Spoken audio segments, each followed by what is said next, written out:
approximately 3 minutes from my current position. Let's go to San Francisco.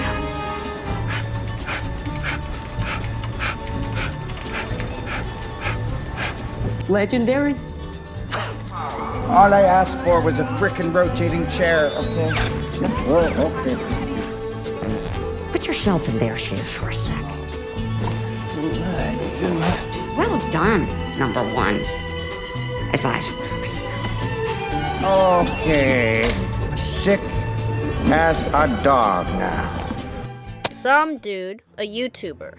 Friends, nerds, countrymen, and the 40% who haven't subscribed yet. Once again, I find myself in familiar territory, having to contemplate the errors of my ways. As you may or may not have heard, everyone's pal Will, the critical drinker, and yours truly have found ourselves embroiled in controversy once again, this time with Star Trek, Starfleet Academy, and this may or may not have partially been brought on by a Spock action figure. They let the episode go out free on YouTube, and they had barely 1,000 people tune in. Some dude, a YouTuber, live streamed Spock action figure sitting in an empty chair, and it got 3 times more viewers. It appears my Spock action figure, along with our reviews, has really upset some activist anti-capitalist access media bloggers who largely work for corporate websites that are fully supported by ads. They have accused us of not being real Star Trek fans, and more importantly, they say that Star Trek was never made for us and never has been. Apparently, those of us who have watched Star Trek in some cases for decades have never really understood it. And any criticism of Star Trek, Starfleet Academy we have fosters hate and bigotry. Well, I don't know about you guys, but I've never heard this before, and I find it quite shocking. So, taking that criticism to heart, and after some deep contemplation, I've decided the Starfleet Academy reviews will continue until morale improves. Previously on Star Trek, Starfleet Academy. Next. I think I swallowed my comm badge. You're fine. Activism. Love it. Advocating for social change matters. No, it doesn't. I watch birds. I like turtles. Stupid. Origami chicken. Yeah! A teachable moment. Fat, drunk, and stupid is no way to go through life, son. Here's an easy one. The name of this cadet. Moron. Before we get started, let's keep in mind that Star Trek Starfleet Academy is a darling of the critics on Rotten Tomatoes anyway, where it sits at 88%, which is 4 points higher than Star Trek VI, The Undiscovered Country, and 1 point higher than Star Trek II, The Wrath of Khan. Yet it's a show that is largely made by the same people who made Section 31, which just recently received 5 Razzie nominations, including Worst Picture, Worst Actress, Michelle Yeoh. Worst Screenplay, Greg Sweeney. Worst Director, I can't pronounce his name. And Worst Supporting Actress, Casey Roll. I'm really not sure what's more embarrassing. A Spock action figure getting more live concurrent viewers than a $10 million episode of Star Trek on YouTube, or a company that continues to pay someone to be a critic who said they liked this show. Admittedly, that is the minority, because the vast majority of critics on Rotten Tomatoes who are brought in to pad the system are from websites you've never heard of. And I know Rotten Tomatoes sucks for precisely the reasons I just gave you. Now, if you were thinking that Starfleet Learing Academy just needed to get its legs under it and in future episodes it would improve,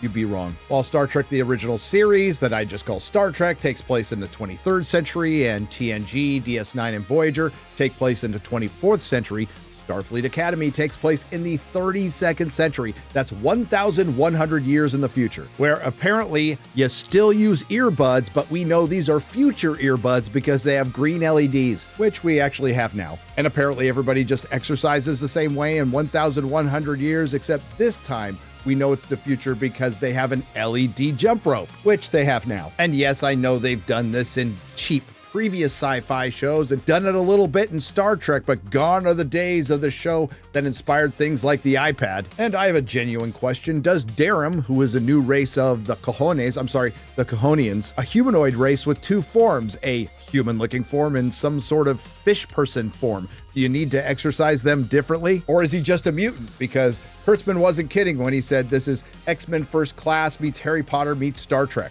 X-Men First Class, as well as Harry Potter in general. Anyway, everybody's off to gym class where this is the gym teacher. Show me you're worthy of this uniform. Pretty rich coming from a lady who barely fits into hers. Get up!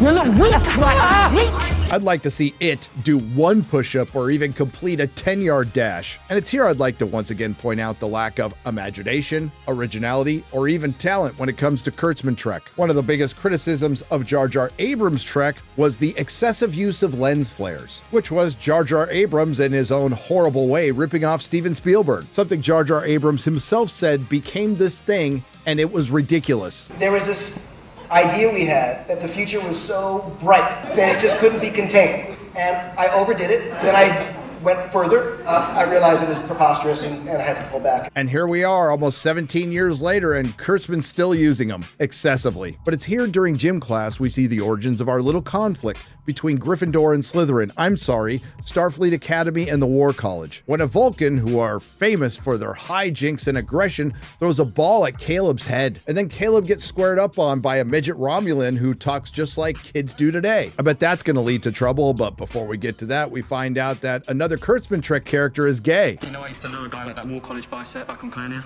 My parents didn't think we were a good match. Which really shouldn't surprise anybody at this point, considering Mike McMahon, the Lower Decks showrunner, said every Starfleet officer is probably at the baseline bisexual, in a way. And wouldn't you know it, the trouble didn't end when the Vulcan, who are famous pranksters, and the rest of the War College beamed the half-naked and naked Starfleet cadets around various parts of the Academy, including the rotund hologram, Sam beaming her underwater, where she is clearly blowing out bubbles when she screams. Now, why would a hologram need to breathe? And on that note, why would a hologram be programmed to be fat or talk with a mush mouth? Don't know. This is followed by the War College cadets taking responsibility for the prank, where that rascally Vulcan said they will continue because they are fun. Something Vulcans, particularly pure blood Vulcans, do not have.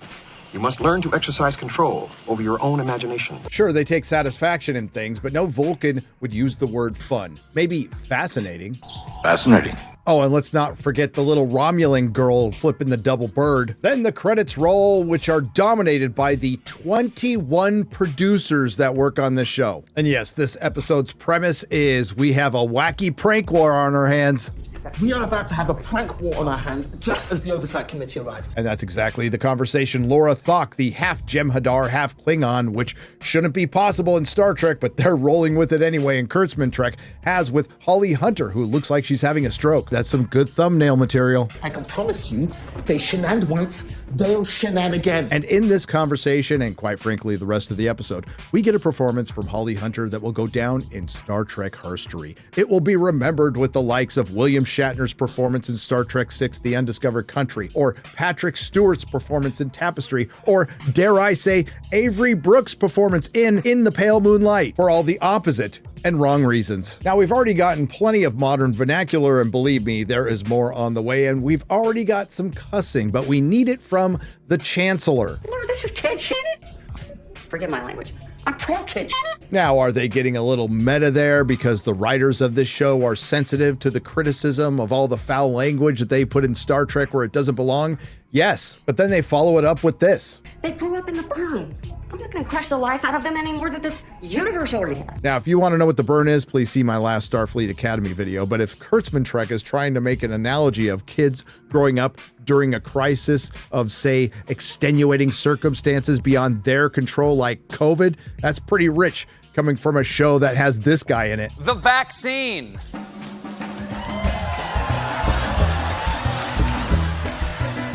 Well, it appears the prank war is on and Chancellor Holly Hunter is going to allow it to happen. Later on in herbology class, the kids are upset and they want revenge. And after this unintentionally accurate line, I took a bath for the first time. Madam Sprout, Holly Hunter advises that the best strategy to fight back is with botany, specifically by growing the empathy flower, which is in truth an empathy fungus. What exactly makes it a fungus of empathy? I honestly don't know, because the plant just repeats back what you said with a cute little voice. Empathy.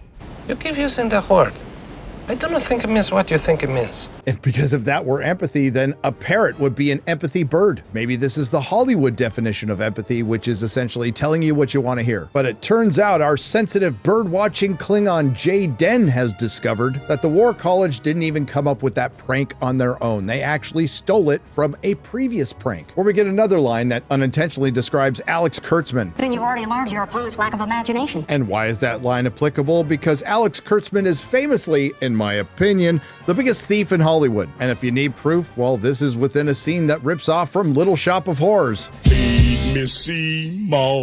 And because the writers of the show thought somebody swallowing their comm badge was so funny, they decided to double down on it by having the neurodivergent body positivity hologram try to eat the empathy fungus's growth accelerant. But now it's time for a little training, so it's off to the danger room for Starfleet Academy's version of Quidditch, a truly unique game designed specifically for Star Trek known as laser tag. Now, everybody has assumed that the bird-watching Klingon Jaden is gay. We get a scene that might insinuate that. Hello, my name is Jaden. Jaden.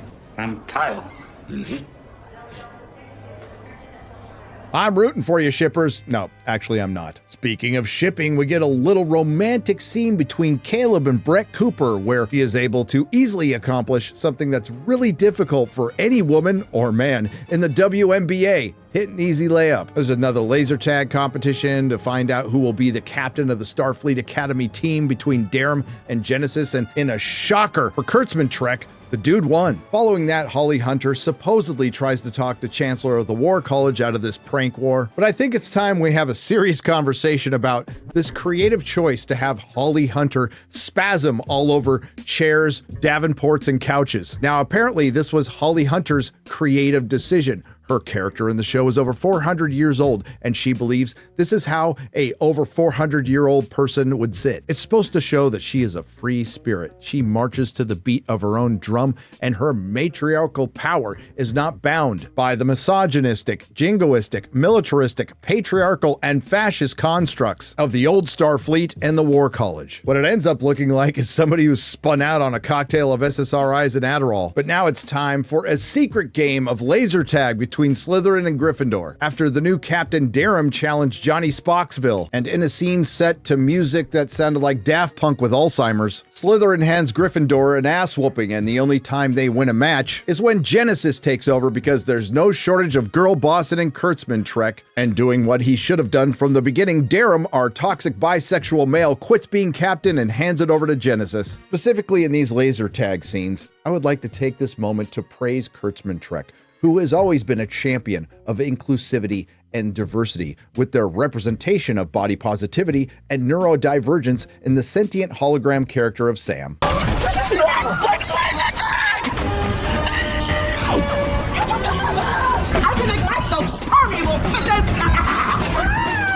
So of course the kids get in trouble and they get sent to their chancellors, and the Starfleet cadets get chewed out by Holly Hunter in her pajamas. Are your pajamas covered in little accordions? They are tiny war cords. You want to say something cute about us? And it's at this point I'd like to highlight what Kurtzman Trek does to Academy Award-winning actresses. Is anybody listening? I'm sure Chancellor Kelrigan is. Kilo of an eyeball.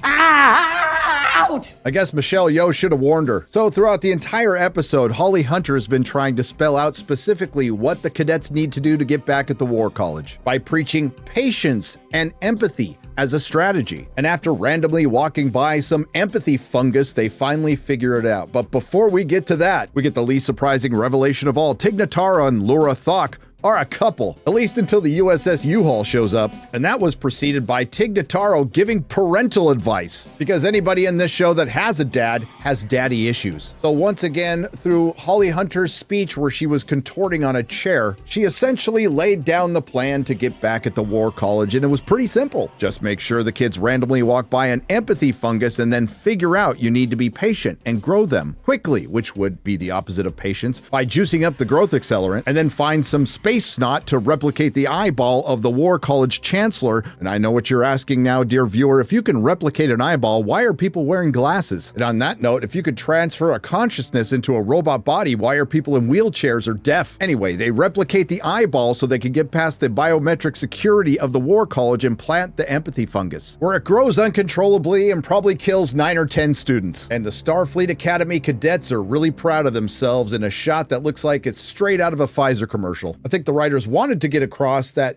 they were teaching the kids to strategize through the matriarchal lens of patience and empathy over the patriarchal aggressiveness and dominance, when in truth she just taught the kids through the very matriarchal lens to cheat with subtlety. But your guess is as good as mine, because this just ended up being yet another episode with all of the Kurtzman Trek hallmarks. The aforementioned men, the few of them that they are, yielding to women, women correcting men. Look, kid, any message that you have to chase down does not deserve to be read. Genesis. You know what kind of captain sends his team into a slaughter? When I got their book made dirty. I'd call you naive, but you've got 300 years on me. 352. Client has had multiple appendix I. Oh, wow. Appendixes. Appendixes. Under Starfleet Regulation 286.3. 286.4, actually. Constant over-affirmation, modern vernacular. I can make myself permeable because... No, this is kid shit. Forgive my language. I'm pro kid shit. I would love to just have one shower without having to hear about Darren's multiple polycule underwater hookups. Do you find it challenging to be a War College douchebag? Welcome to the Calicut team. Sweet, it's an honor.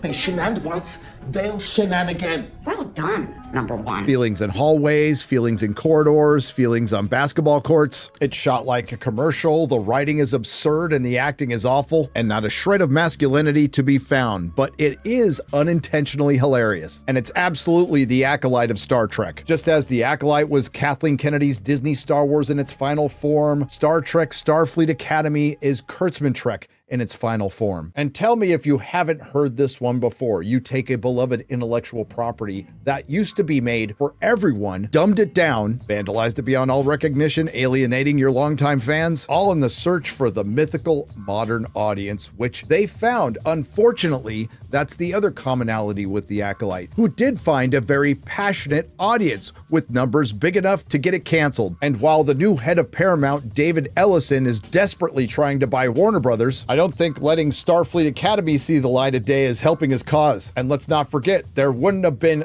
Jar Jar Trek, which spawned Kurtzman Trek, without David Ellison's Skydance. But ultimately, the two biggest problems with Kurtzman Trek are the algorithmic product placement of the message and continuing to make Star Trek something it isn't. It isn't the X-Men, it's not Harry Potter, it's not the OC or 90210, and it's not Buffy. What Star Trek needs to be is something Alex Kurtzman and his team of repurposers are completely incapable of making. Star Trek. Watching Kurtzman Trek may cause a range of side effects, including but not limited to sudden bouts of nostalgia overload, leading to uncontrollable urges to rewatch the original series while muttering, "This isn't my Trek," mild to severe plot hole-induced headaches, excessive eye-rolling from over-the-top emotional monologues, potentially resulting in strained ocular muscles, lens flare sensitivity making everyday sunlight feel like a directorial assault, contrivance whiplash which may result in decapitation, increased sarcasm levels turning casual viewers into full-time YouTube critics. In not-so-rare cases, it causes vomiting, diarrhea, and thoughts of suicide. If you experience persistent disillusionment lasting more than 4 episodes, discontinue viewing and consult a classic Trek marathon immediately. Ask your doctor if Kurtzman Trek is right for you. Spoiler, it isn't. Nerdrotic.com. If you like what you heard, please like, share, and subscribe. If you didn't like what you heard, I thank you for listening this long. I will see you in the next video.